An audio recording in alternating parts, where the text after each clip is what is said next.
What's up, gamers? We're back playing Higurashi When They Cry, Chapter 4, Himatsubushi. This should be the last thing we do for Chapter 4. It should be the last one, right? I think. Not including the after party, which I've heard is like 4 hours long. So, I don't think we're gonna have enough time for that, but we're just going to be doing just the end of Chapter 4.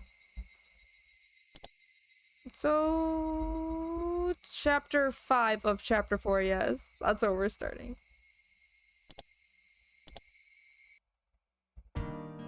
Right. What happened at the end? He goes home. Everything turned out okay in the end, right? Everything was fine. Midsummer 1985. Is this like a 7-year time skip? No. What? Okay. Alright. Sir, we're preparing to land. Excuse me, will you please fasten your seatbelt? Seems like I had fallen asleep inside the plane.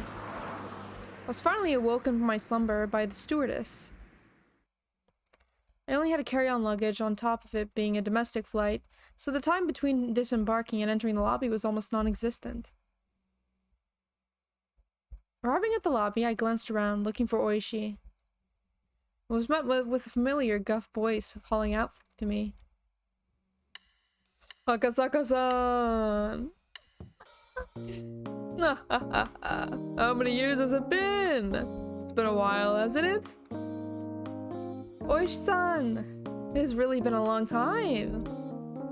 Oishi clapped his hand down on my shoulder, celebrating our reunion. Akasaka-san, you're looking pretty good. You look like a bona fide frontline investigator now. You're looking quite dapper yourself. Oishi got drip? Nah, he's wearing the same freaking thing as always. Well, let me turn it down a bit. It's freaking loud for me. Alright. Your posture seems a lot better. Is the ballroom dancing paying off? Ballroom dancing? Ooh, should give it a try while you're still young. Be a hit with the ladies. A real babe magnet. Well, she had retired and moved to Sapporo, and of all things, had started taking ballroom dancing lessons. He'd apparently gotten really into it and had decided to spend the rest of his new life devoted to that hobby. He was aiming to get his instructor's qualifications before he hit 80, and live out his old age dandily. I let myself in the Oishi's car, and we headed out towards the hot spring inn. I'd originally intended to crash at Oishi's place, but Oishi was quite obstinate that his home wasn't suitable for that, so it came to this. At the inn, we relaxed while soaking in the hot springs, reminiscing about the time we played mahjong together in Hinamizawa. It seemed that to celebrate our reunion, Oishi had looked for people who could play. But unable to find a suitable candidate, we had to give up on putting together a table. Wait. Okay, when did all this stuff with Keiichi happen? Was that before this or after this? What year was it? I always forget. Gosh. As we drank together, we excitedly recounted our exploits during the final manhunt. Did they end up catching those two guys? Oh my god, look what Oishi's wearing! Oh my god. Hey, Alpaca. Nope. In the end, the search team never found them. They were probably hidden by the villagers and then sent overseas or somewhere else far away to lay low for a bit. Oishi-san, if I remember correctly, you managed to grab one of their guns, didn't you? Did you learn anything from that? It was a Chinese-made military pistol. It's probably from the ones the gangs in Kansai managed to smuggle in a ton of. Tried to get a match from the rifling, but it didn't show up in any other cases.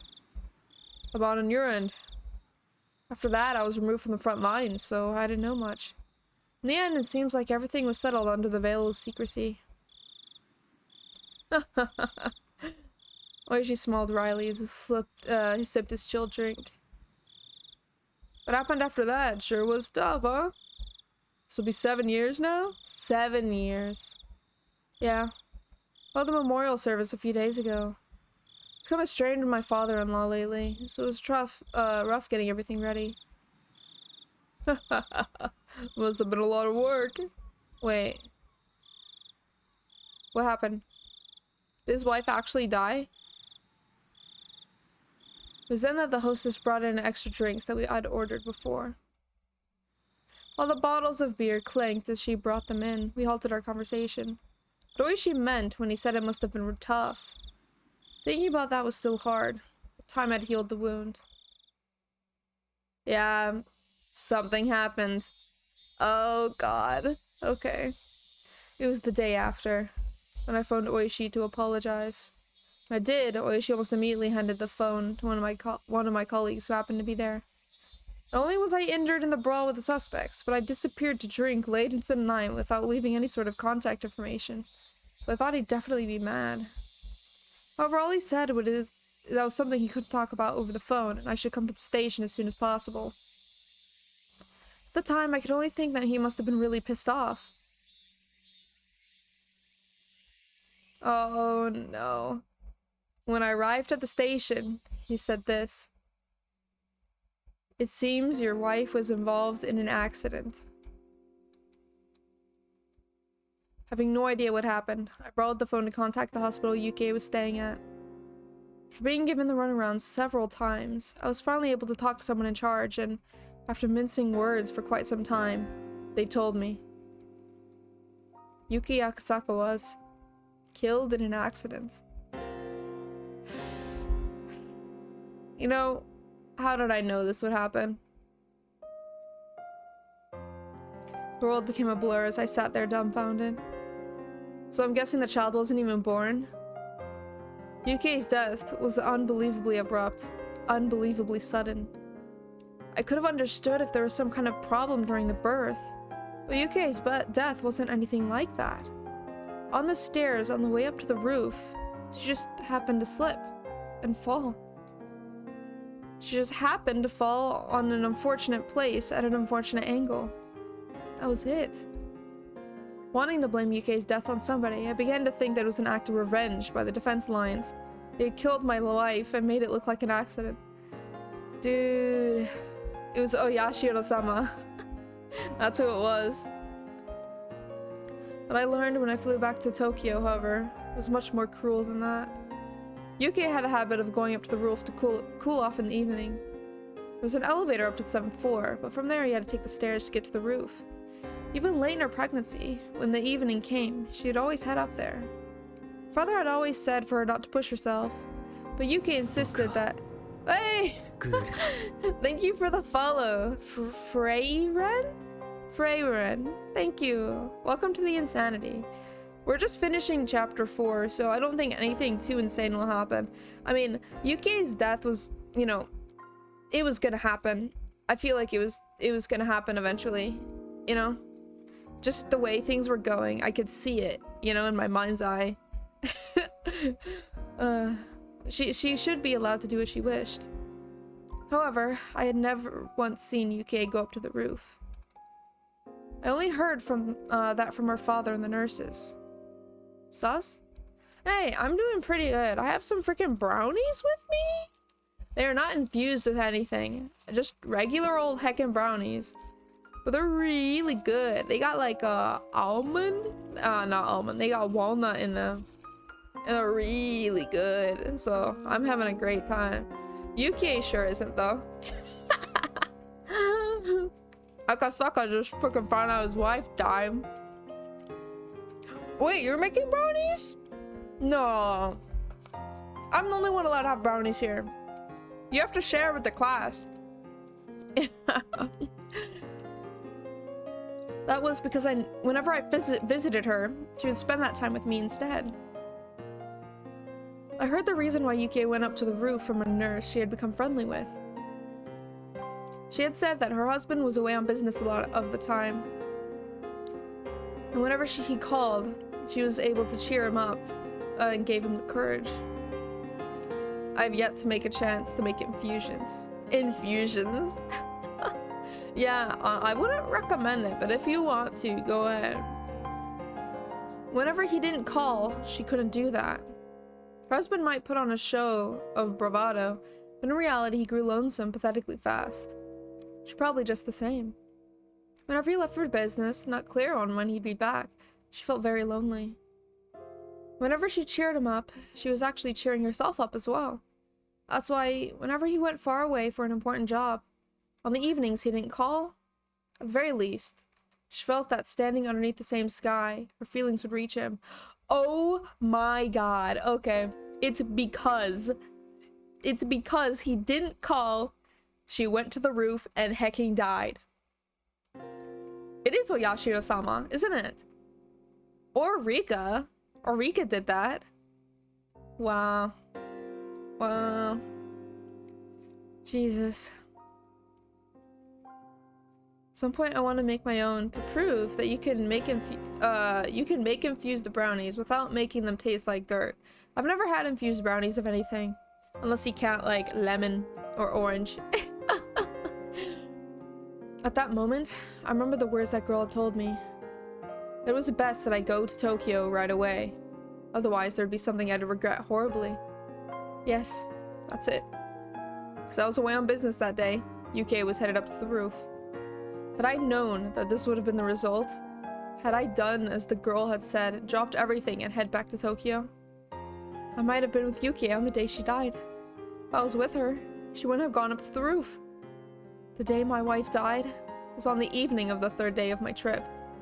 Yes, it was right before the time I had the sudden urge to hear Yukie's voice. Ran around the village trying to find a phone. The girl had gone around and cut all the phone cords. If she hadn't, and I had made that call, I would have undoubtedly learned of Yukie's death at that time and collapsed in tears. Wait! So she would have... So she died anyway? I thought because he didn't call, she died. But she died before he even had the chance to? Okay. Of course, even though the cords were cut, it had only put me off learning of Yukie's death by that one evening. He was already late, you're right. You're right, he was already late. In the end, I had learned of it the next morning. However, when I managed to put my emotions in order, I realized it was that girl's small token of consideration. Okay. It's the first I've heard about that. Yeah. It's the first time I've talked about it. Could have been a coincidence. She doesn't have any special powers or anything. I wonder about that, huh? Oishi drip. I don't know. I mean, I guess a little. Only a little drippy. It kind of reminds me of like a try-hard Yakuza with the necklace. Aren't you the one who told me, Oishi-san? She might be the reincarnation of the god called Oyashirosama. Well, yeah. The old folks in the village believed that Rika Furude had divine powers. Divine powers? Oishi had originally said it as some kind of joke. Realizing that I was serious, he slumped his shoulders. I don't know if it's the truth or not. They said that she did things like prophesize the future, or talk about things she should have no way of knowing. But she was clairvoyant, that it was a divine revelation. Well, all sorts of things. Of course they couldn't give specific examples, though. She prophesied Yukie's accident. Or she tried to laugh it off, but out of respect to my deceased wife, he kept it restrained. Does that mean an active and capable investigator from the Metropolitan Police Department believes in divine powers and curses? Having him say that so bluntly, I couldn't respond. Of course, I had no intention of believing such odd things. But he could only say that because he didn't know what I did. So I met that other girl, who both was and wasn't Rika Furude. Couldn't deny the existence of any otherworldly entity. Of course, I can't deny it might not have been pre-science, right? Rather a warning. Is that pre-science a word? Not pre-science, but a warning. If what the girl said was a warning about Yukie's accident, then things became much easier to understand. Basically, the line of thinking became that it was a threat. Because I didn't go back to Tokyo, my wife was killed in a way that made it look like an accident. Not how you say it, but it's a real word. Oh. Prescience? Prescience. Ah, seeing the future. Okay. Gotcha. You know, why did Higurashi use all these heckin' big words? I feel like they do it on purpose.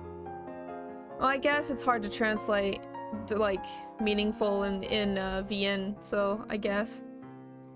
Not satisfied with the investigation into your own wife's accident? Of course, I suspected foul play. Pored over the results and even carried out my own personal investigation. There weren't any witnesses to Yukie's fall. There was the possibility that someone had hidden, waiting to push Yukie downstairs. However, the cleaning ladies frequented the roof to hang laundry, and the security cameras on each floor hadn't recorded anything out of the ordinary. There wasn't anything set up on the stairs, and I was unable to find anything suspicious. In the end, even after my personal investigation, I can't think of anything else happened other than a simple accident. What a shame. Well, of course. These were the guys that took the minister's grandson hostage. Wouldn't it be impossible for them to push a lone pregnant woman down the stairs without leaving any evidence? Oishi's expression had completely sobered up. They murdered your wife? Don't say it like that, Oishi. Come on. When Yukie died, I thought of that as well. More precisely, I wanted to blame somebody, so I created the most viable scapegoat. Without any clear evidence, that violent notion faded along with the wounds in my heart. Did that girl know beforehand about my wife's death and was threatening me? Or did she prophesize that death and was offering me a road to salvation? If I had to choose between the two, I would tend towards the latter. Oishi smiled slightly in disbelief as he poured more beer from his bottle. Then if I may, if what you say is true, then Rika Furude was a prophet who knew the future. If so, why didn't she predict the disaster? If she knew that the gas eruption was going to happen, why did she remain silent? Even a few hours beforehand would have been enough. Wait. The gas eruption. So, the gas explosion thing still happened. Okay. Alright. The village knew that most of the people would have escaped without dying. What? It was near the end of June 1983. All visual novels are really a different kind of world. Yeah. Volcanic gases from the Onikafuchi swamp erupted and hit the village in the middle of the night. It was an unprecedented disaster, where the whole populace was wiped out. It caused a wave of panic while volcanic gas crossed the country, causing people to overreact over any report of odd smells. Lol, rip them. No! How could you say that? Bro, the whole village hecking died. Come on, have some respect. I hadn't heard of the blockade on the Hinamizawa area being lifted, so it should still be cordoned off. They were evil, so who cares? Well, I mean, if it was just Hinamizawa, the Sonozaki Yakuza group extended beyond that, so they still exist, you know? That's... It's my turn to be a loss for response. Well, if Rika Furude, the reincarnation of Oyashirosama, was killed, then the village might have incurred the god's wrath, making him call forth the miasma from the swamp to kill everyone. That explanation is what the survivors are whispering about. The survivors. You mean Keiichi, right? Sorry, Oishi-san. Did you just say she was killed? Huh? Yeah. Well, I don't think it would be a problem if I told you. Oh, wait. She wasn't killed in the disaster. She was killed after the fact. When I saw the news about the gas disaster, I remembered that girl. Then I found her name on the list of victims. That's why, at the time, I thought her own death she had predicted was due to gas. It was after that I learned from the tabloids of the series of mysterious deaths in Hinamizawa during the 5 years leading up to the disaster that became known as the Curse of Oyashirosama. Right. Rika was freaking murdered in front of the shrine the day before the gas happened. Right. That string of mysterious deaths lined up exactly with what that girl had predicted. So I had always thought to ask Oishi about it, as he had been involved in that investigation. That's right. That was the reason for our reunion. Right now, Oishi had said, Rika Furude didn't die in the disaster, but was killed. Can I ask you about the last year of the curse? Maybe retired, but I still have to keep things confidential, you know? Excuse me, madam? Do you have anything cold that's brewed locally? High grade, if there is. I'll leave the selection to you. Oh my, I didn't mean it that way. Oishi laughed loudly, not wholly unsatisfied, but stopped the hostess to tell her that the cheap booze was fine. The heck? Booze moment? I know as much as was written in those magazines, but I don't know anything about the curse that happened the year of the disaster. Bribery. Oh, gotcha. Because the entire area around Hinamizawa was sealed off, you see? There wasn't much of an investigation that could be done on the last year of the curse. Even after several years the quarantine is lifted, the villagers are mostly dead, and what few survivors there were mostly went to stay with their relatives. Their whereabouts mostly unknown. It's a complete dead end. Oishi seemed to postulate to himself as he stared at the ceiling, as if trying to work out a memory from the rusty cogs in his head. And then he said in a completely sober voice, The magazines made it seem like the curse in the 5th year was that disaster. But the actual curse really happened on the day of the Watsunagashi festival. Photographer by the name of Jiro Tomitake. He was the victim. Oishi gestured about how the victim tore out his own throat with his fingernails as he talked. And the burnt corpse of the woman Tomitake was in a relationship with was found in the mountains of Gifu. Gifu prefectural police weren't very cooperative, so I don't know much about it though. There were 2 victims in one night? Actually, it wasn't just those 2. The next day, Kumagai-kun, one of my subordinates, disappeared along with his car in the middle of this investigation. Kumagai was a younger detective that was going to be partnered with Oishi after we first met.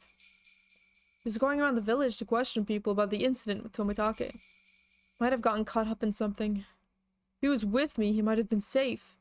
Even now it still stings. That day, for some reason, I did a real number on my stomach. I had to pass on going around outside.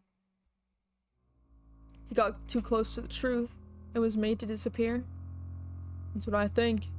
Kuma-chan was young and had a promising future ahead of him, but he still didn't have enough experience on the scene. He was only used to dealing with any complications. Oishi lamented the fact that he wasn't with his subordinate that day. And then, the next day, you know him as well, Akasaka-san. You know, Dr. Irie. You remember him? That young doctor from the hospital? I vaguely remember. For whatever reason, he committed suicide with sleeping pills. No suicide note or anything. The autopsy confirmed that it was sleeping pills. Nothing was in doubt except for the motive. It isn't that hard to make it look like somebody died from taking sleeping pills, is it? Any possibility it was a murder? No, really? He was single, no prior marriages. It didn't seem like he was going out with anybody in particular. He was the coach of a local junior baseball team and was on good terms with the villagers. He was liked by everybody.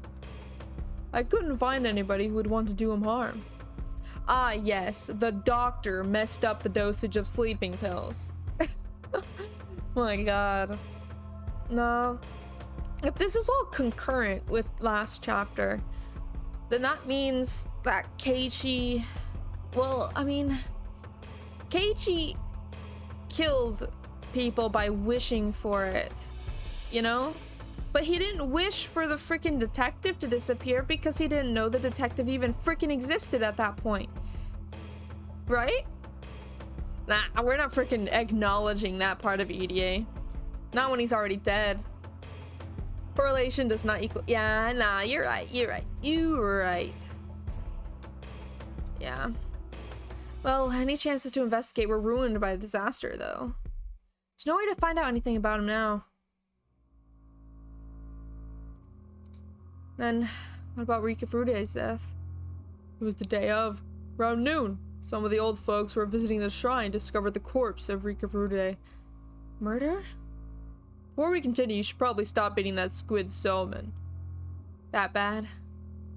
Oishi nodded firmly. I never have a problem with that. Like, I could watch the most freaking gory movie possible and still have an appetite. I guess the only way I can lose my appetite is if somebody throws up. Because then it's like, it's contagious, you know? It makes me want to throw up. But I never lose my appetite like that. Corpse is found on the shrine grounds next to the donation box. Although she was probably killed somewhere else. It's because, while she was completely naked, there wasn't any dirt on the soles of her feet. Any sign it was some sort of sexual assault? According to the autopsy, there wasn't any indication of that. What we know is that she was rendered unconscious by some sort of drug, carried to that place, and then had her abdomen sliced wide open. Her organs were deliberately removed and scattered about. Unconscious? Then she wasn't cut open after her death? Well, if she was unconscious, then she wouldn't feel it, right? Haha. Yeah. That's horrible. The girl's prediction was right on the mark. I'm pretty sure she was more detailed about the other deaths that led up to her own. For example, I think she said that the housewife was beaten to death on the 4th year that had her head split open. Then in that case, did she know that her own death would be so terrible? There must have been some moments where she wanted to doubt the validity of her own prediction. Damn, I was eating child organs and now my appetite is ruined. What a horrible day, isn't it? Let me just take another bite of my brownie real quick. Yeah, vivisection pog. I feel like movies need more vivisection nowadays, you know? There isn't enough. People are too scared to go to that next mile, you know? No. Alright. Okay. But as the people died exactly as prophesized, as the year passed, the prophecy would only come closer to fruition. Then, facing the final year, unable to struggle against her own destiny, her all-too-young life was snuffed out. Shut up! French vivisection be like wee section. That's such a bad joke. Jesus Christ. Rika freaking died. They're detailing it in a horrible description. And you guys is just joking. Oh my god. And in such a cruel way. Knowing that her days were numbered and unable to fight the tides of events hurling her end, my heart ached at her helplessness. Yeah, she'll be fine next chapter. You're right. About the way she died, it seemed like it wasn't just somebody's sick tastes. What I'm saying is, I told you before about how Hinamizawa used to be home to demons, didn't I? Yeah, I think I remember. Festival in Hinamizawa village, Watsunagashi, the cotton drift, seemed to stem from the drifting of entrails. Seems that it came from the man-eating demons ripping apart their victims and throwing their organs into the river. In other words, in Hinamizawa, pulling out entrails had some sort of religious meaning? Well, this is according to the old tales in Hinamizawa, you see? To act as an arbitrator so that the humans and the man-eating demons could live together peacefully, a god known as Oyashirosama descended from the heavens. If I recall, Rikafurude was said to be the living incarnation of that Oyashirosama, wasn't she? I swear to god, if they say that one more time. Like, we've been hecking over it, we know. Yeah. So, cutting open Rikafurude, whose living god, would be to the village nothing less than an absolute sacrilege. Absolute sacrilege. In other words, you mean sacrilege towards oyashirosama. The rest you should know, Akusaka-san. The wrath of oyashirosama would incur that same night. The great Hinamizawa disaster. Oh, okay. Okay. So, the gas disaster happened because somebody killed Rika. Right? And because of the freaking... Well, Mion couldn't have done it, right? Because, like... Okay. I don't know. The official explanation was that some swamp upstream erupted with toxic volcanic gas, which enveloped the village. Swamp where it erupted was called Onigafuchi Swamp. It was the origin of Hinamizawa's old name, Onigafuchi Village.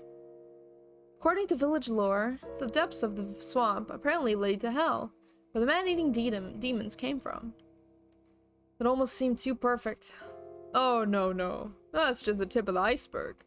There was another bit of folklore in the village. If Oyashiro-sama became angry, the cauldron of hell would open up and miasma would fall out. Or so they say. To the villagers, hell was at the bottom of the swamp. So basically, the miasma poured out, smothering the village.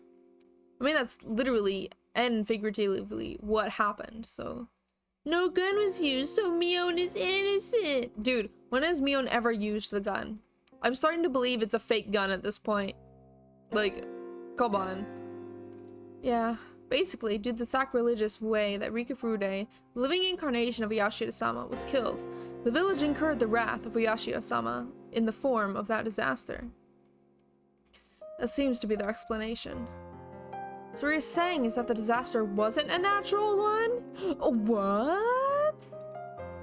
Well, everything does seem to fit together a little too well. If Oyashiro-sama's curse doesn't really exist, and everything really was just a matter of coincidence, I would doubt it. A wry smile formed on Oishi's face as he listened to my absurd take on things. Wore an expression as though, even if it were absurd, there'd be a time he had thought the same thing as well. Yeah, it's an airsoft gun. It, like, confirmed, canonically, it's an airsoft gun.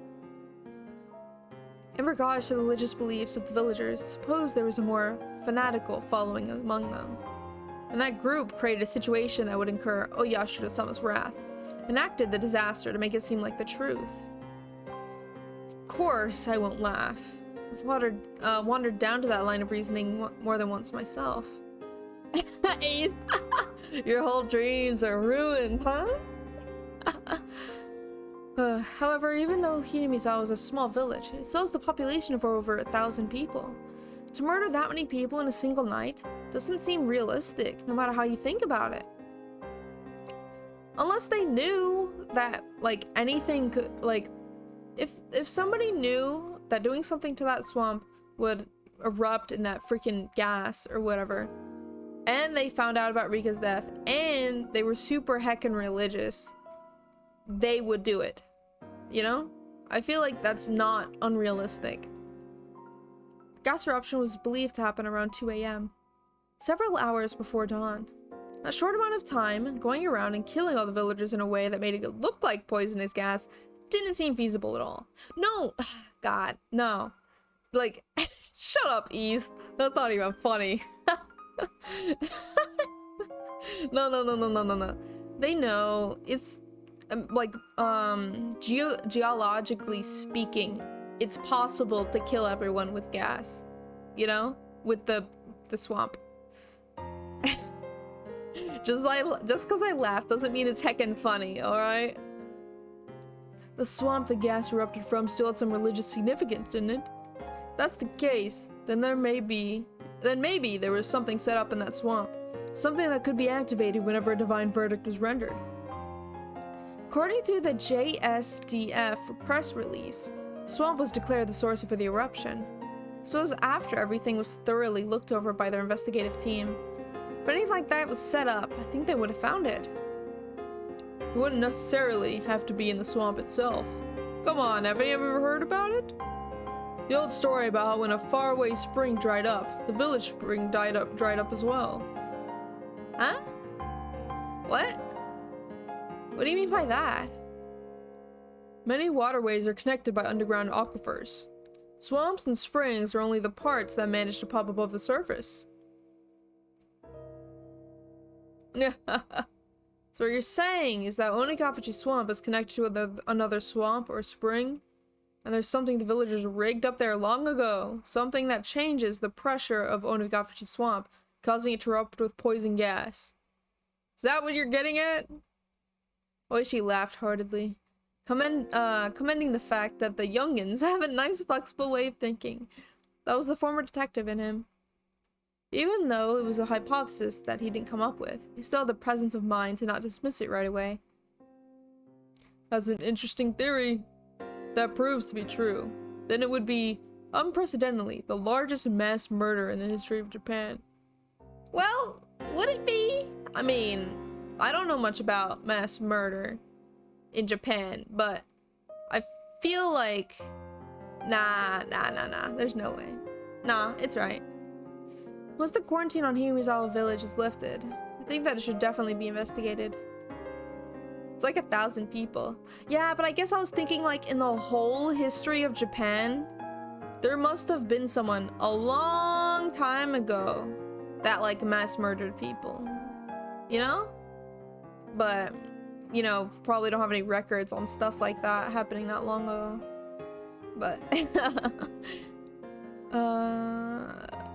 once the quarantine on Himizawa village is lifted, I think it should definitely be investigated. Oishi-san, do you still have any connections with the XX Prefectural Police? Somewhat. I'm an honorary advisor for their judo classes. So even now I pop up during summer training camps and such. I don't know when the quarantine on Himizawa village will be lifted, but please, let me help investigate. Got it. Oishi-san, how do you feel about the string of mysterious deaths in Himizawa they call the curse of oyashirosama? At the time, the villagers were putting a lot of pressure on the station.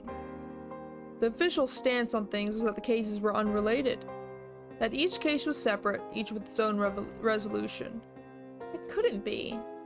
Even though it was blatantly obvious that the cases were connected based on the village's religious beliefs.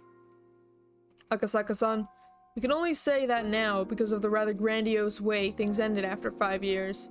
At the time, those coincidental incidents just happened to coincidentally occur on the day of Watanagashi. Nah, dude. Come on. You can't be a freaking investigator and say those were not connected. Like, dude, if something happens on the same day every year, they have to be connected. Like, it's not a freaking coincidence at that point, right? Oda Nobunaga burned a temple and killed an estimated 1,000 to 4,000 people. Yeah, sounds about right. See, that's what I was thinking about. Stuff like that. Just it would be nice if nothing happened this year, kind of feel to it. Coincidence? The girl predicted everything from the beginning. Girl? Rika Furude. That child warned me about all the incidents that would happen afterwards. Akasaka-san, is that true? Yes. The girl said as much. That the next year, the dam foreman would be killed and his corpse dismembered. Not only that, she warned me of all the events that would transpire in the following years. Akasaka-san, when she told you all of that, what year was it? When I met the girl, I was investigating the kidnapping incident, so June of 1978? The year before the dismemberment murder. Wrinkles formed between Oishi's eyebrows. As he closed his eyes, he began to digest what I had just told him. Akasaka-san, you're wrong about Rika Furude knowing the future through some divine medium. This is getting ridiculous. Yep. Yep. If you're trying to shock me, I'm really going to be angry, you know? I'm speaking the truth. Then the script behind the chain of mysterious deaths was written a year before it even started. And, just as predicted, Rika Furude was killed. At first, I thought she meant that she would be killed in a disaster. However, now that I know that her death wasn't due to that, rather an atrocious one at the hands of a murderer. She said she would be killed. At that point in time, she knew more or less how her death would occur. Then, why didn't Rikafurude not try and run away? Even if her death was already spelled out for her. Knowing that, she still had a grace period of several years, didn't she? She had plenty of time to try and run away or consult the police. Why did she just accept her death with no resistance? I don't know. Even though Rikafurude was doted upon by the older folks in the village, you see.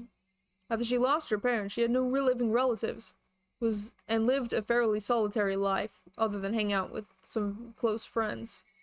Might have been she didn't have any power to fight or anybody to rely on. She must have tried signaling somebody for help in regards to her own death, though.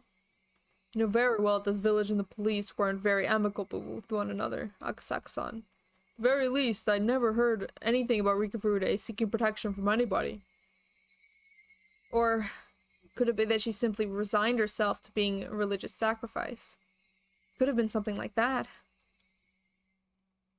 There's no way that's the case. I spoke decisively. At the time, she said it. She had definitely said that she wanted to live happily, that she wanted to spend her time surrounded by her dear friends. She hadn't given up on life. She had hoped to keep on living.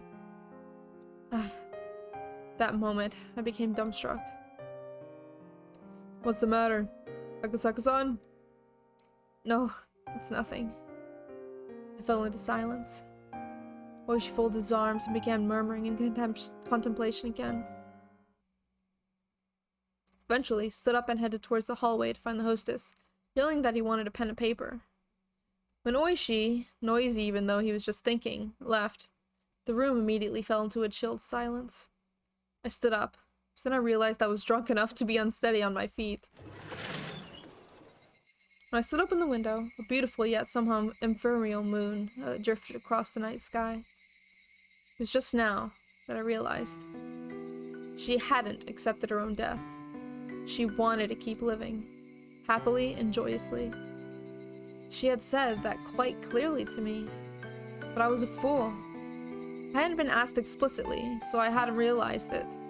She had made it clear as day that she didn't want to die. Wasn't that her cry for help? She didn't say as much that she wanted help, but even given that, it wasn't as though she wasn't looking for salvation. Without any family and unable to trust the police, she instead told somebody without any relation to the village, somebody from a faraway place. Me. Help me. She had gone around and cut the phone cords. If I had made that phone call and learned of Yukie's death, I probably would have fallen into despair. If I was in that state, even if she was looking for help, her cries would have fallen on deaf ears. That's why, knowing everything, she had cut the phone cords. She wanted even a little time to seek help from me. Oishi, just before now, had lamented that one of the younger officers gotten mixed up in a case, having been erased because he wasn't there. I was feeling the same way. If only I was there in the June of 1983. I could have protected her. In 1983, it would have been 5 years since the kidnapping took place.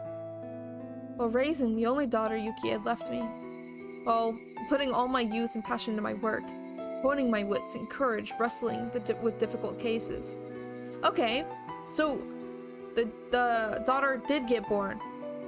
Cool. Okay, well, here's that. Nothing like my failings during the kidnapping incident would have occurred. Nothing like my failings.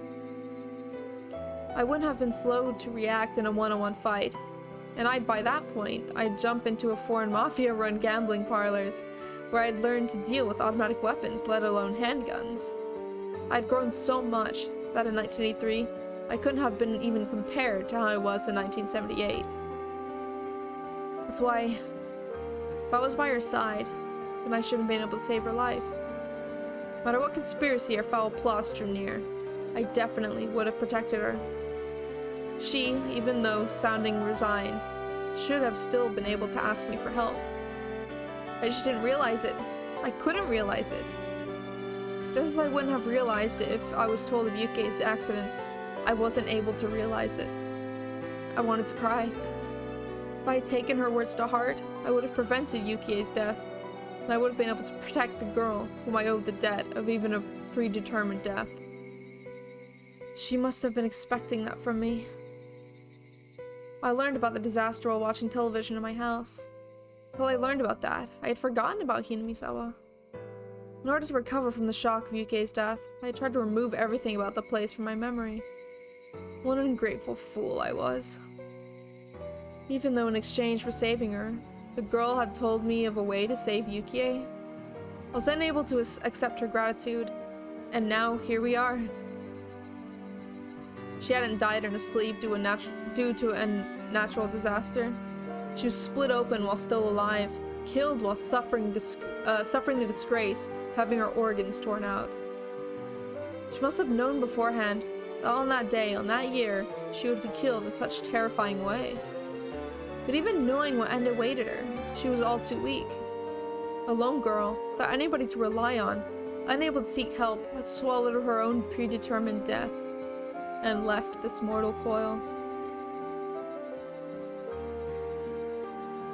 She said she wanted to live. She said she wanted to live happily. That's all she wanted. She didn't ask for anything extravagant. For any person that was ever born, it was the very basest of desires. She never said a peep about wanting money or that she wished she was in somebody else's situation. She had said it. That if all the deaths were preordinated, then hers was probably also all according to a plan. She might have been a lone, frail girl, but I don't think she would have accepted it all without at least putting up a fight. There must have been, in some small way, some form of resistance that she mustered. And with that, with what she could muster, seeking my help was part of that. God damn it, I howled. I stomped the floor. Why did I become a police officer in the first place? How would I call myself an officer if I couldn't save a single girl from the misfortune that was awaiting her? Was it because there was too much going on at the time that I couldn't process the fact that she was asking for help? I mean, looking back, I'm pretty sure it's easy to see that, like, he didn't see it at the time. Like, I don't think anyone would. If she's saying, if a little girl freaking came to you and said, hey, I'm gonna die in a couple years. I'm gonna die a horrible death, and I don't know how. Like, that's not really asking for help. That's just being schizophrenic. You know? I mean, I guess it would be like, take me to a hospital, get me help, please. That kind of way. Not, come back in a couple years and save me from this horrible fate. You know? I can see how Akasaka-san, like, didn't know. I don't think anyone would, realistically speaking. Yeah, that's right. I was still green. If I was in that situation now, I would have definitely been able to help her. But it was already all over. And if I wanted to settle the regrets she had left behind, Hinamizawa was, as a dangerous area, was still quarantined. Most of the people involved were already dead. The few that did remain spread across the country, unable to be traced. The stage of that tragedy was still off limits as well. Police investigation was put on hold, case slowly being buried in sands of time. Just like how I wouldn't have known unless Oishi had asked me about it. Akasaka-san, are you okay? At some point, Oishi had returned with a notebook in hand. Until I saw the expression of Oishi's face, I didn't realize that I was in tears. I never realized that she wanted help. Akasaka-san, calm down. But it's all too late now. She was killed in such an atrocious manner. She was counting on me, but I couldn't save her. I couldn't save her. I might also be at fault for not building up an amicable relationship with the village. If Rika Furude had told me about it, I might have been able to extend a helping hand. I wasn't able to build up enough trust for that. It's something I regret. And the way she said the word trust weighed on me even more. Yes, she had given me her trust. She trusted me. meaning that she thought I would have been able to ward off the fate of her foreseen death. She believed in that. I cried. I fell to my hands and knees as I began to bawl. Eventually, Oishi spoke quietly. Akasaka-san, does it upset you? It does! Then, there's only one way worth mentioning for Rikafude to have her revenge. Is there? Really? Is there a way to do that? Well, she showed me the pen and notebook. In order to probably more than death of Rikafude, we have to at least find out the truth. The truth? Yes, not just Rikafude. Lots of people died. Their lament must be immeasurable. Their deaths were left unsettled because of a disaster. Now we can't even investigate them as their memory fades into oblivion. Many people died. The old man was killed, Kuma-chan was erased, everybody was a victim. The police can't even investigate it. Who's going to take care of their parting regrets? Only we can. Akasaka-san. We find the truth? Yeah, we'll find it. I've been around every one of the string of mysterious deaths, and know all the inner workings of the village.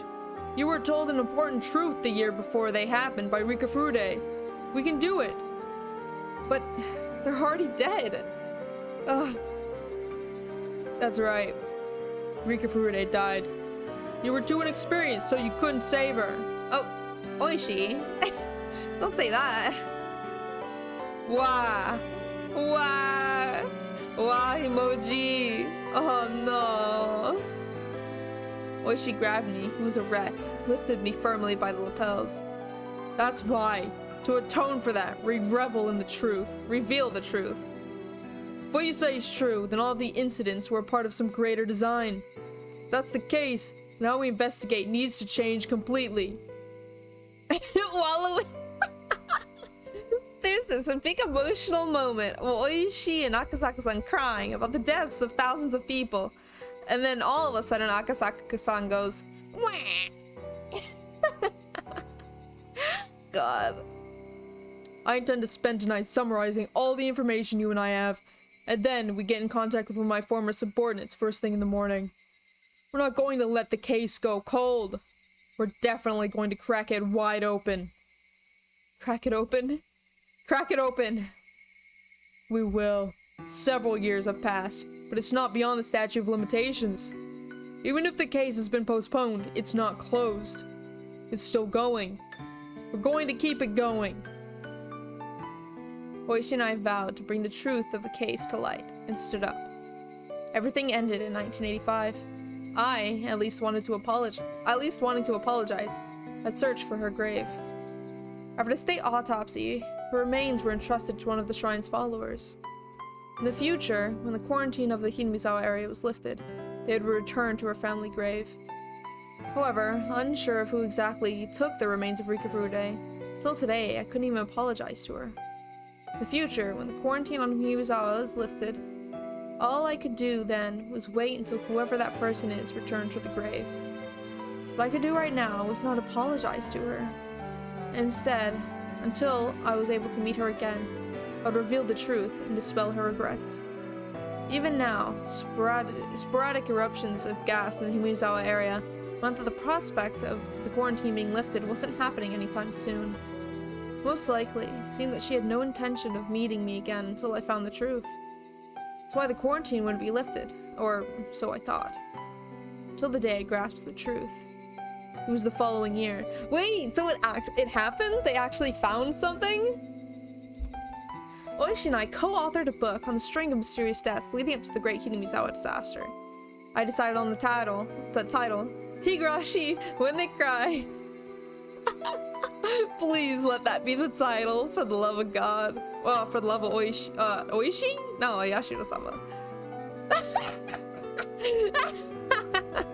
Oh, how did I know?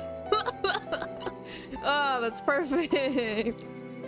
Oh my god. That was because for those few days I was in Hinamizawa. The sound that I remember the most was the cry of the Higurashi. I could only wish that based on this book, Those people involved with the incident could refresh their memories and bring to a light a new truth.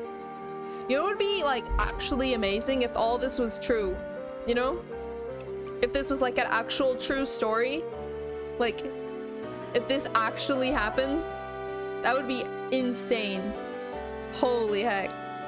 Well, this isn't a novel, it's a visual novel. And I don't think Oishi and Akasaka-san would get together to make, like, to draw themselves? To draw themselves and put together a visual novel? By, like, taking pictures of, like, the actual places and stuff. Oh, dude, that'd be so morbid. Wouldn't it? My god. More importantly, that nothing like this ever happens again. Wrote this in the afterword. Why did this tragedy happen? Can't reach the truth by ourselves. If you're reading this, please discover the truth.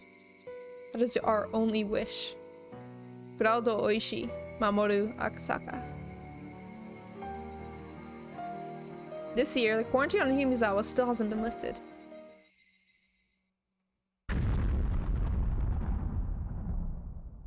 Higurashi, when they cry! What? A new scenario has been unlocked. All cast review section has become available. To play it, select extra on the title menu, then all cast review section and pick Himatsubushi. Wow. That's it? What? Bruh. I didn't remember that chapter at all when I watched the anime. I remembered something completely different. What? No. What about... Yeah, I didn't remember this at all. What the heck? Wait, then that means I have to start doing answer arcs. I'm not ready. I'm not ready. What? That didn't... dude, that was the most unsatisfying ending. What the heck, man? Yeah, but those aren't on Steam. I gotta download freaking DLC or something. Hey, Higurashi, when they cry moment made my Chrome crash. It was too powerful. It was too powerful. All cast review section. Did I get the achievement? I did. Okay, now the last thing to do is just to do the after party, huh? I have an hour and a half. Can I do this in an hour and a half? Maybe. I have the link if you want to download them. Bro, I hate downloading stuff or like modding. It's so freaking complicated half the time. I can't. I'll live without it. I'm not that dedicated. But yeah, do you think we have enough time? I have an hour and a half? I mean, all the parties are usually like an hour, right? They're not horrible. For sure? Okay, cool. Epic. Okay, all cast review section. Party, let's go. Can't wait to like only have Rika there because she's the only one that freaking showed up. Oh yeah, Oishi. Thank you very much for playing Higurashi. When they cry, Himatsubushi. Woo! Yay! Hold on. Clap. Woo! Let's go! Party! Woo-hoo-hoo. Woo-hoo-hoo. Rika! But you can't do an Oishi laugh. You're like 7 years old. My oh my, no matter what anyone else says, I was the star of the scenario this time. Top of that, they added some nice jazzy theme music. If you can't laugh here, where can you laugh? Wait, does this mean we gave Oishi our money? Oh, 100%. We gave Oishi a lot of money today. Or just in this chapter. Anyways, hasn't there been too much of you lately, Oishi? Huh? What do you mean by that? Rika-sa.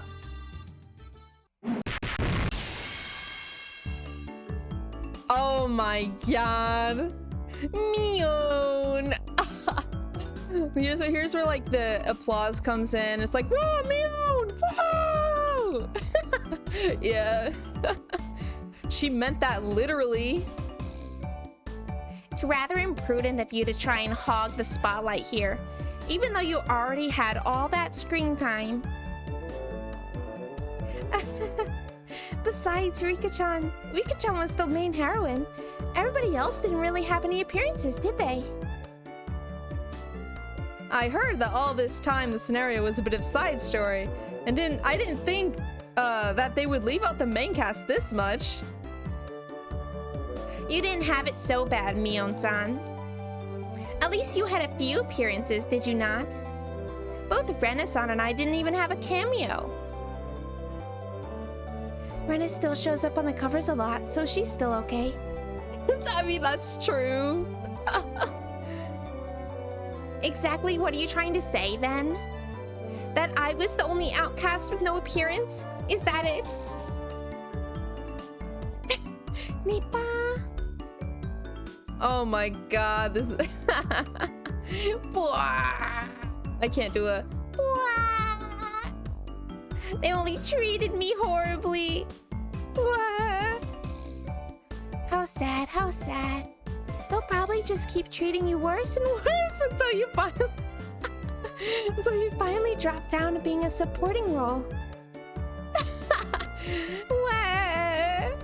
That's just too much. That's not true. There's lots of people who like Satoko-chan. They won't treat you that horribly, okay? I don't like being treated like this. What? Hasn't Satoko suffered enough? I know, right? God, give her a break. I think you'll probably have a lot of appearances next time.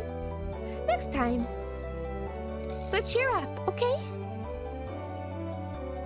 But I'd heard that this scenario was supposed to be somewhat of a bonus story. But is it really? I think that things kind of got complicated. The story was difficult for me to understand. Yeah.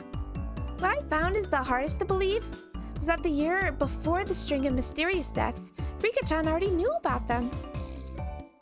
Which means all the incidents were part of someone's scenario.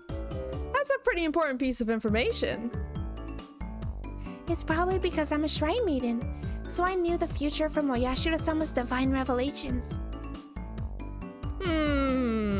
Somebody like me who believes in the theory that it was all the work of human culprits, I'd like to deny that. I believe in the curse, so that Rika-chan, who's the living incarnation of the deity that protects Hinamizawa, Oyashirosama, could think that divine power is a possibility, I think.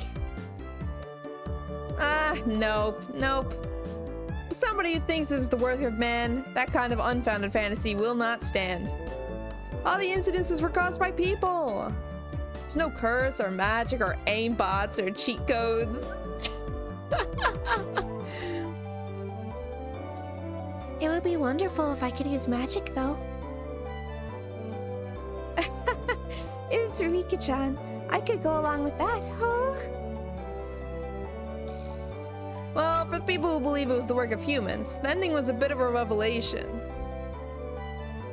From the first incident until Rika-chan was killed in the Great Disaster, everything was scripted.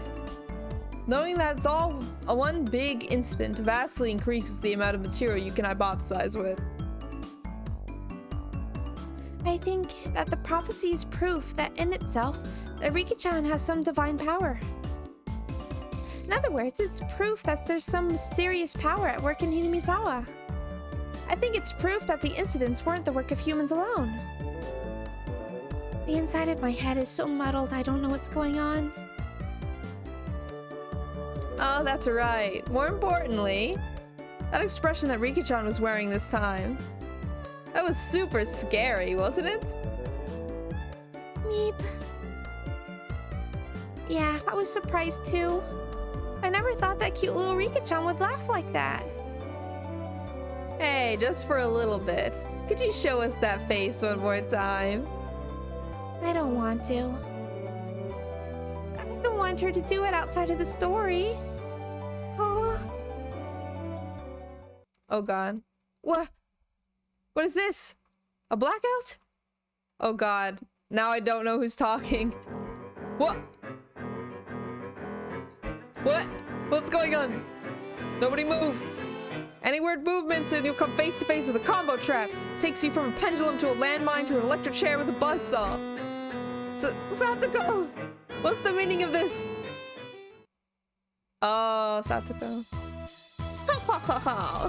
We'll now be starting the after party for everybody who didn't have an appearance this time. Hee. Thanks for that wonderful introduction. Hello again, everybody. I didn't think that I'd have an appearance here, of all places. I'm delighted, though.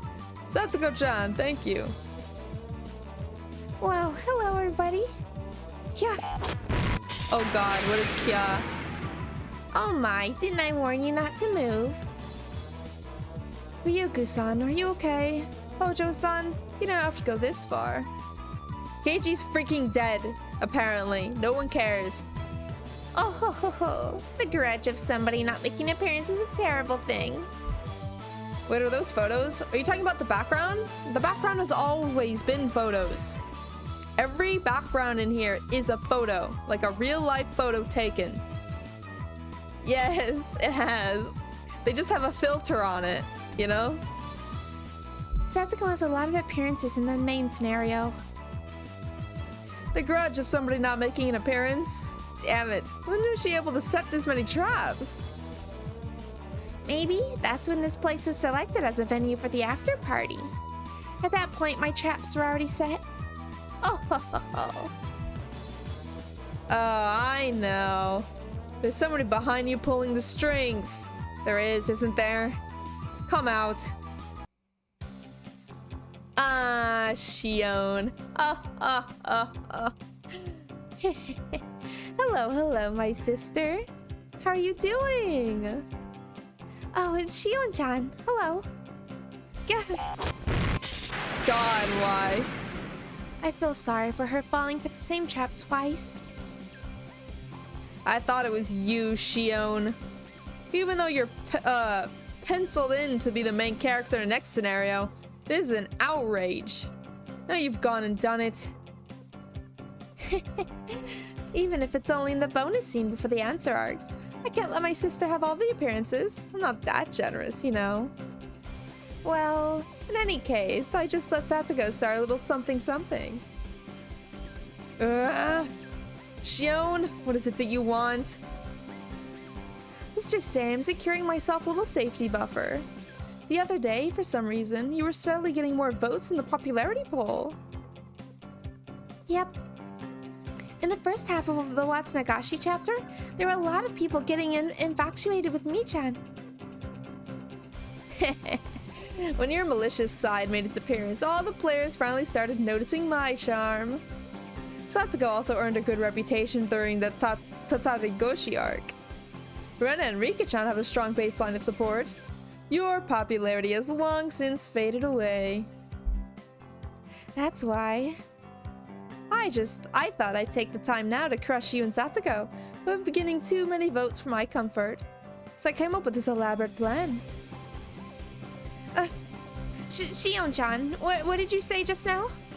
You're going to crush me as well? You're a little slow to notice, aren't you, Shorty? Here you go. What? What is happening? Goodbye, all you regulars. Hello to all you irregular folk. All the main characters are done for. Shion-chan, you don't have to go that far, probably. Now, Jiro-san. It's interesting, so let it be. The number of appearances for both of us is going to go up, you know. Jiro-san, do you not like being by my side?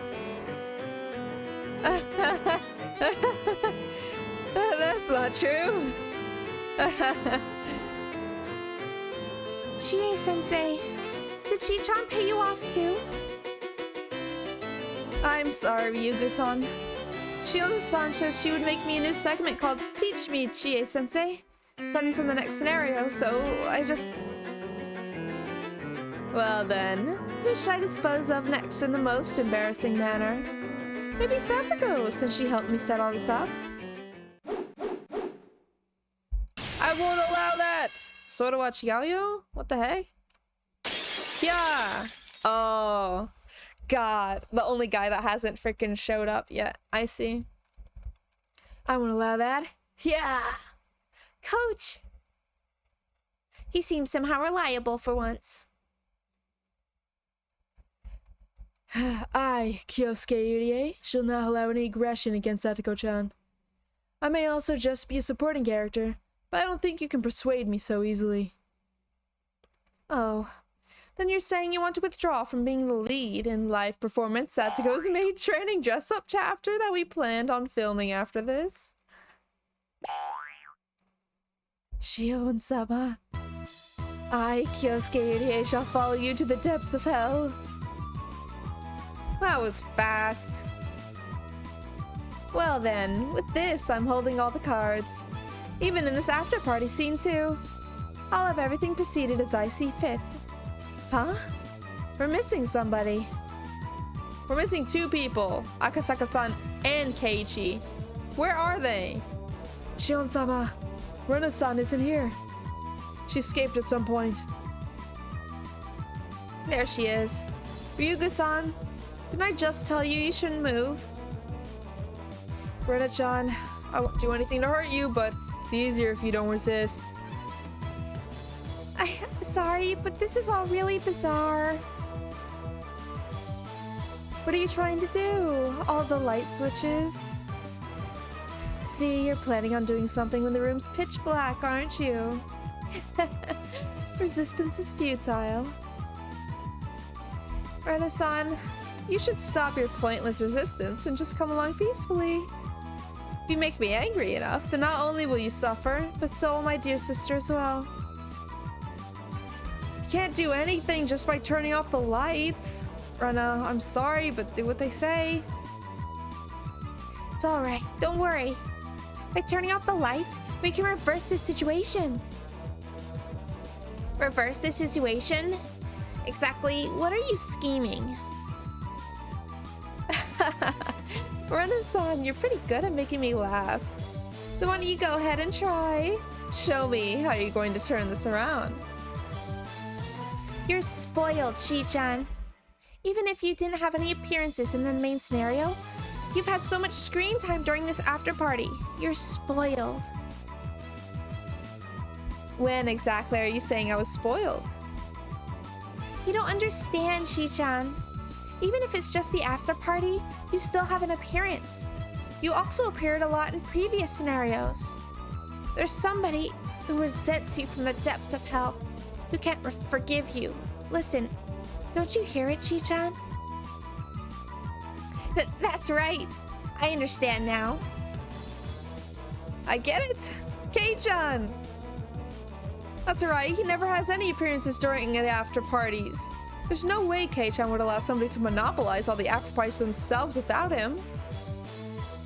I see. So? How is Kei-chan going to appear here when he doesn't even have any character art? Oh, that's the true tragedy, isn't it? Couldn't possibly be that they insert new character art just for this. That's just your self-centered way of thinking, Chi-chan. God, no. The lights are turned off. Chie-sensei, hold Rena-chan back. Huh? It's too late. No way. Save me, Save me, Keiichi-kun! Ku. Whoa,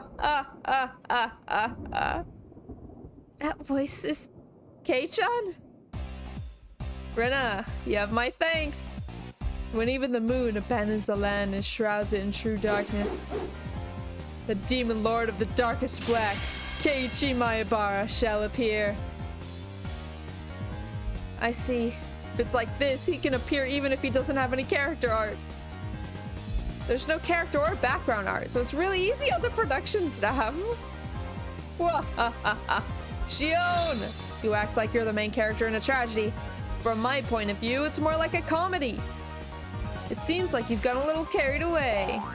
Every after party, without any character art, without any sort of appreciation, witness my anger, my grudge, and all of my sorrow. I shall instill it upon all of you. It seems like Keiichi-kun is doing some sort of bad guy transformation sequence. This isn't some sort of transformation, I'll have you know. I've always been a demon lord. Oh god. I wish we could actually see this. And as of right now, this world which is enveloped within my true darkness shall dance upon the palm of my hand. Within this world of darkness, there are none who can oppose me. Keiichi-kun is kind of scary. Oh. Scary? The age of the frightening Higurashi has come to an end. From here on out, the dawn begins the dawn of a perverted and cutesy Higurashi. I don't think so. What did you just say? My Hibara-sama, bring me with you. Oh my god, EDA. Yeah, you know it, coach. Then, as a first step, I'll show our doctor. What? Doctor, come, coach. Huh? The heck? Ah! Oh, Latin cum, not come. Maybe? Maybe? Yeah. What is this? Takano-san is in a miniskirt nurse outfit. It's not some pink one like you find in a porno. He knows what he's doing. It's a proper, pure, and innocent white. Even though she's a nurse, she doesn't appear in the outfit once during the main scenario. You've got to be kidding me. Well then, on to the next target. Retta!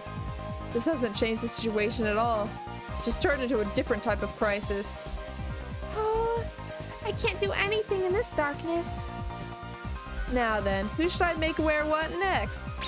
Maybe a nice school uniform, gym clothes, school swimsuit triple combo. My Hibara-sama, you're the best. How about a bunny girl or a campaign girl costume? No, lingerie would be good too. No, wait.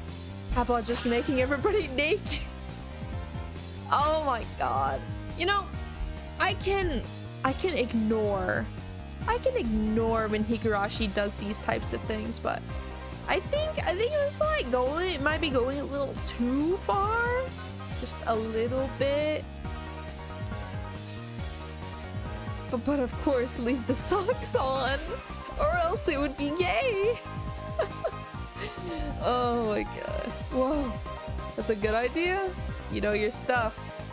Coach, I feel like we're finally seeing eye to eye here. Wait, my Hibara-san. No. K. Call me Ill from now on. Call me Dr. Ill. Oh my god. Keg, you can't forget about us. Woohoo. Tommy and Geraldo are already on your side, Kay. Woohoo. Tommy? Tomitake? What the heck? Tommy, Geraldo. We're all finally here. The Elite Four have arrived. Right, I've seen that art. Dr. Ill, because he got that doctor. What? Nah, wait, I don't get it. It's not a joke. I think it's a joke. Finally. K at their head. The evil Elite Four have made their grand entrance. The complete darkness, the demon lord of the darkest black, Keiichi Maibara, is finally able to reach the surface world. Kame Waizo. Oh! I have seen clips. His magical power was without equal. This darkness, nobody could stand against him. All must bow.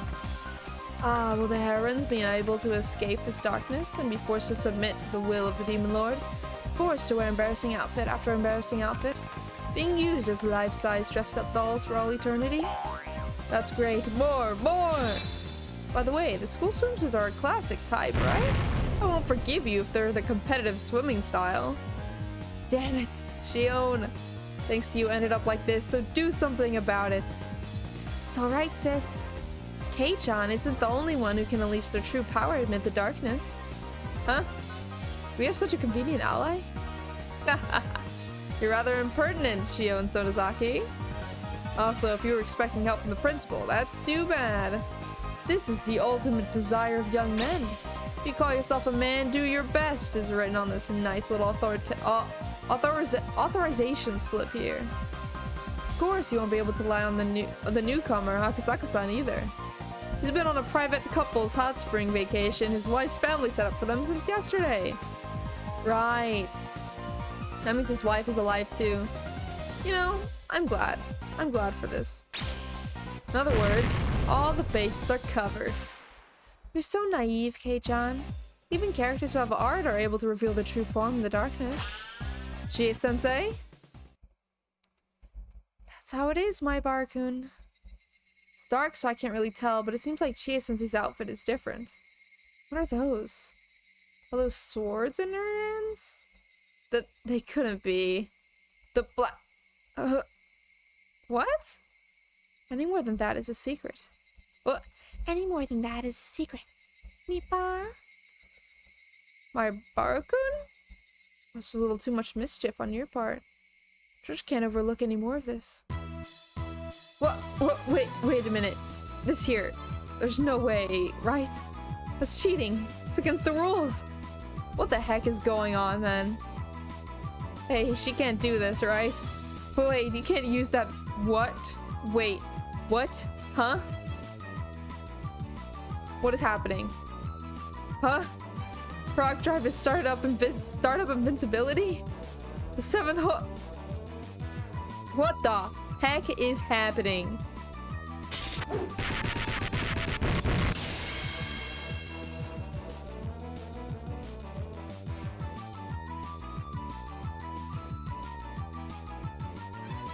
I have no idea. I know that Tsukihime is a thing that exists, but... Is that it? That can't be it. Okay. Hello again. Thank you very much for playing Higurashi When They Cry, Himatsubushi. I think you already know this, but Higurashi When They Cry is a type of visual novel without any choices. Therefore, compared to adventure-type visual novels with branching routes to take, it's much closer to the experience of a book or a movie. Because of that, there's the opinion out there that this should not be called a game, per se. Oh, dude, they're gonna cover this drama? I get into so many freaking, like, hardcore Reddit arguments about visual novels being considered video games. My god. If you're just watching it like a book or a movie, Higurashi When They Cry isn't really a game, true. That's why, as you know, there is a lot of mysteries referenced during the course of the experience. When you challenge those, this work will become a proper game. All the players have the privilege of scrutinizing this mystery-packed story from all sorts of angles. For example, forming a theory about the mysteries during your course of the story, sharing them with your friends, and receiving their theories in return could be fun. In any case, the next chapter starts the answer arcs. We've tentatively called it Miyakashi. But answers are a sad thing. Based on what is revealed, all the possibilities that you were allowed to imagine until now will suddenly become refined down to a few. Based on that logic, we think that right here, before the answer arcs, is probably where people can enjoy this work we call Higurashi When They Cry the most. If by chance while you're reading this, you already have the Miyakashi chapter at hand, please enjoy hypothesizing, theorizing, and fantasizing to the fullest before you start. That's where the real charm of the series takes place. Sorry for saying something so imprudent. There's nothing better we'd like for you than to enjoy Higurashi When They Cry. Well then, have a long and pleasant night. We're all waiting for you in Hinamizawa. If you could come and play with Rena, I'd love to go on treasure hunting together. Oh. That was wholesome. I freaking love Retta. What the heck? What's a version of this chapter has choices, I guess? Maybe. God, that was so freaking wholesome though. Holy heck. Well, that's freaking it. And I don't have the answer arcs yet.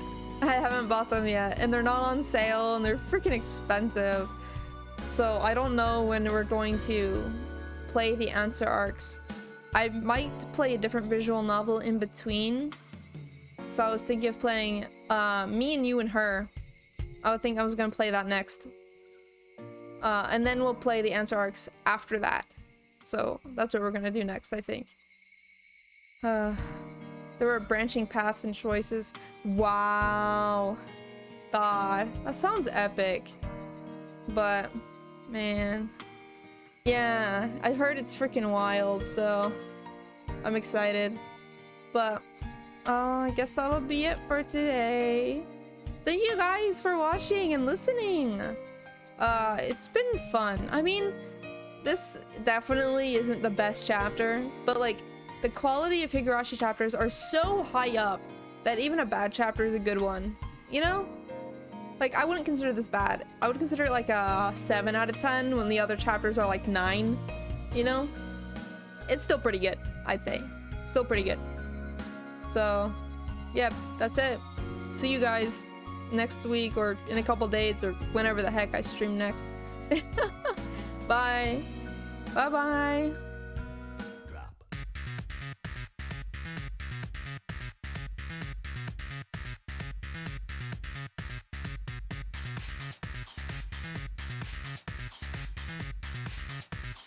Lifting you up from inside.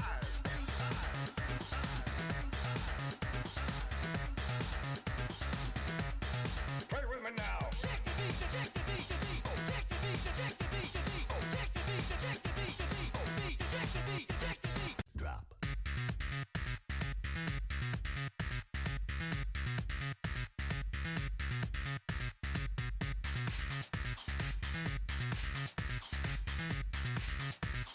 Lifting you up from inside.